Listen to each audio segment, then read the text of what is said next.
Welcome students. In this video I'm going to explain about semaphores.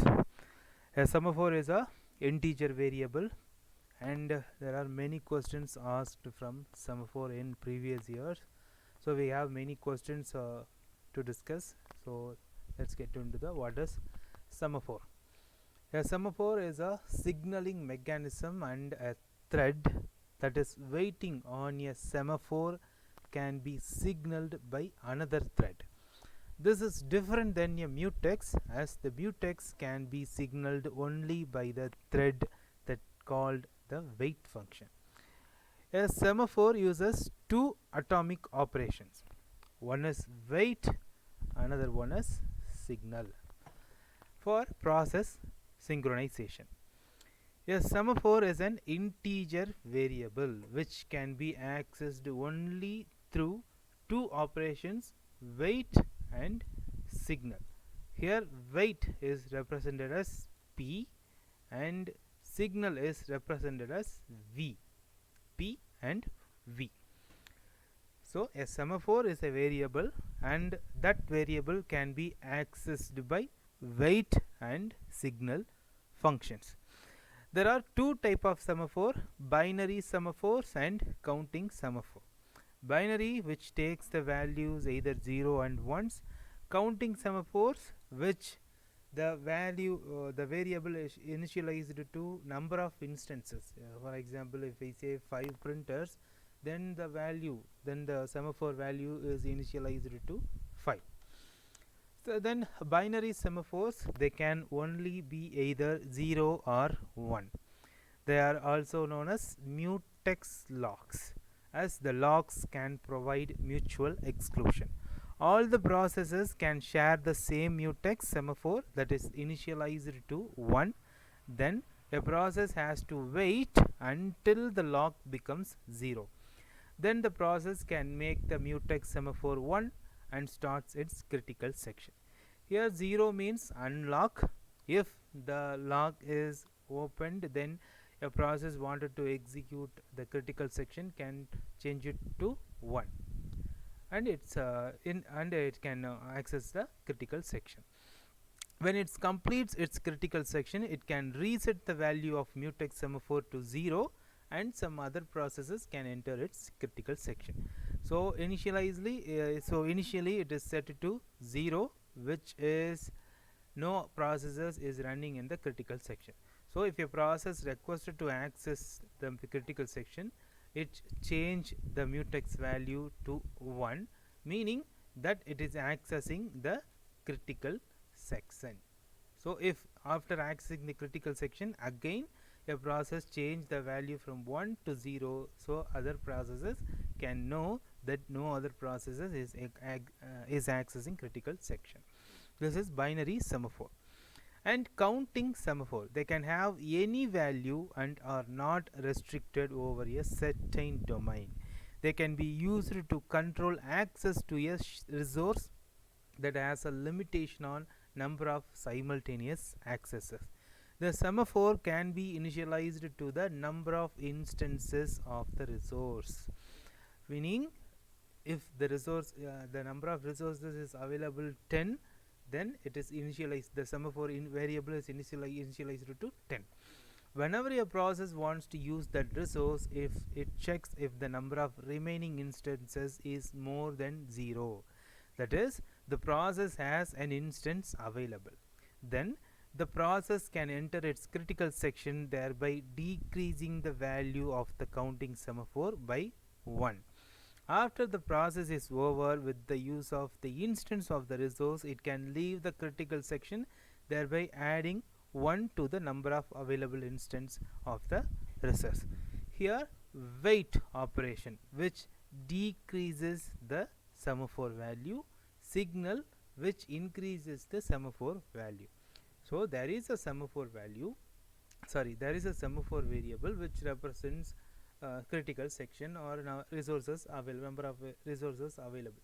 So if a process wanted to access the critical section, then it must execute a wait operation.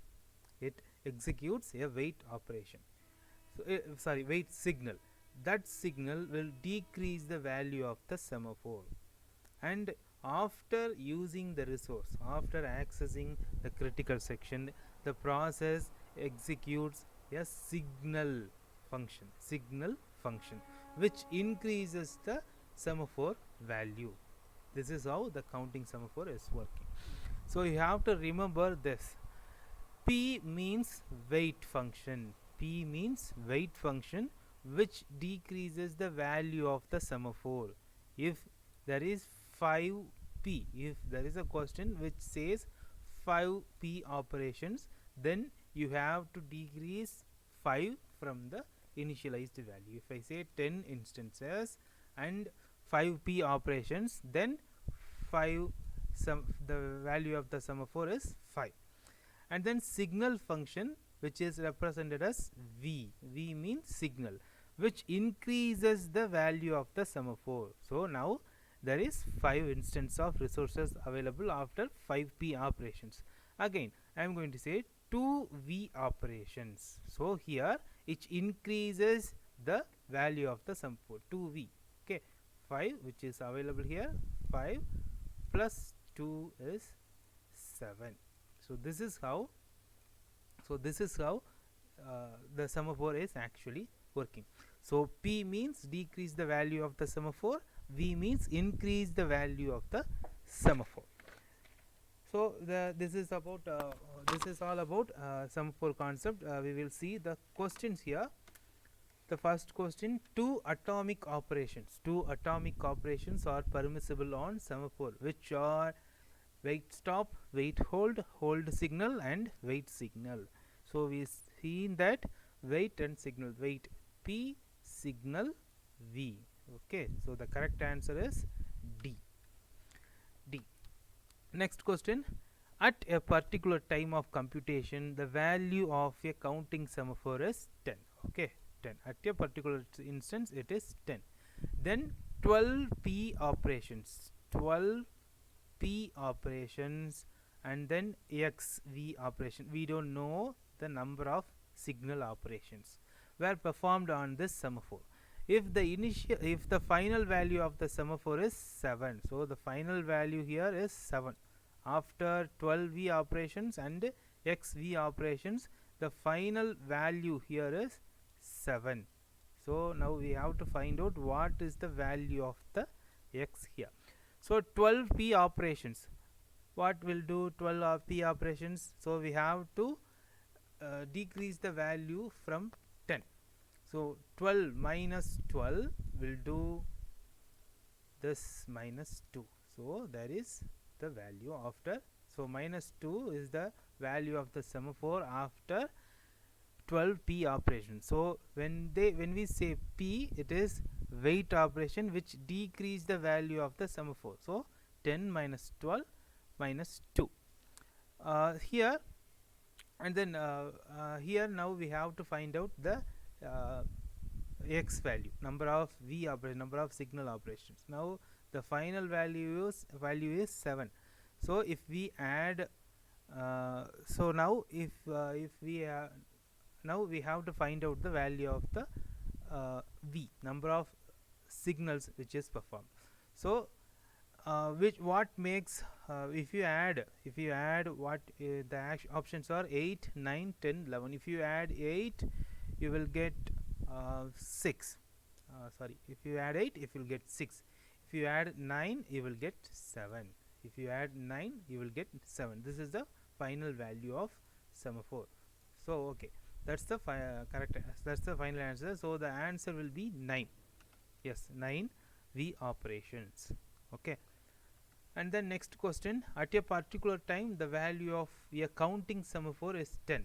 Okay, the value of the counting semaphore is 10. It will become 7. It will become 7 after 3V operations. Okay, now 10. Now it is 10 after 3V operations. What will be the value? V means signal. It will increase the value of the semaphore. Now then it will become 13. Now so the option A is wrong. Okay, then B, option B. Okay, let me check. three P operations. What P will do? Wait. P means wait. It will decrease the value of the semaphore. So it is 10. So 10 after executing 3P operation, it will become 7. So 10 minus 3 will become 7. So B is correct. And then 5V operation. First 5V operations. So 5V operations will make 10 to 5. 10 to 15. So okay, 10 to 15. 5 operations will make 10 to 15, and 2P operations will make it 13. So C is not the correct answer. And then 2V operations on 10. 2V operations. So 2V means 12, which increases the value of the semaphore, and then 5P, which decrease the value. 12, now the value of the semaphore is 12. 12 minus 5, 7. So this is the final value. So this is the correct answer. So B and D is the correct answer. Both B and D are the correct answer. Next question. There are three processes, P1, P2 and P3, sharing a semaphore for synchronizing a variable. Initial value of semaphore is 1. Assume that negative value of semaphore tells us how many processes are waiting in the queue. So this negative, if there is a negative value which tells how many processes are in the waiting queue. Processes access the semaphore in this following order. So first, P1 needs to access. So it executes the P operation, wait operation. So this is the initial value. So it will become 2. Okay, it will become 2. And then P1 needs to access. So again, it will it will decrease the value. It will decrease the value. Okay, now this is 1. So P2 needs to access, which executes P, wait operation, which decrease the value. So 0. Okay, and then P1 needs to access. Again, there is a P signal, which decrease the value. So it will become -1. P3 needs to access. Again, there is a P operation, wait operation, which decrease the value, -2. And then P2 exits its critical section.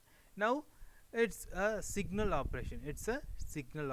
V operation. So we have to increase the value, -2 to -1. P1 exits its critical section. So -1, again it's a V operation. So -1 will become 0. So the final value here is 0. That's the correct answer. Yes, that is the correct answer. So these kind of questions is asked in previous years questions.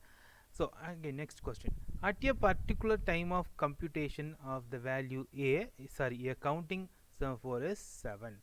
Then 20 P operation and XV operations were completed on this semaphore. So initial value 7. 20 P operations. What will do? 20 P operation will make it to -13. Okay, -13. And then XV operation, the final value is 5. Okay, XV operation, we have to find out the X here, number of signals which are performed. So if you add -18, if you add anything, if you add 18, it will become 5. If you add 18, it will become 5. 18 minus 13 will become 5. So this is the correct answer, 18. Okay, so this is how you have to solve this kind of question. You have to remember two things: wait P, which decreases the value of the semaphore, V here, V signal, which increase the value of the semaphore. Negative values are also included in the semaphore. If the question is asked about the negative, then they will mention about the negative values. Okay, so don't confuse with this. Wait P, which decrease the value of the semaphore, signal V, which increase the value of the semaphore. That is all about the semaphore. That's it in the semaphore video. We will see in the next video. Thank you all.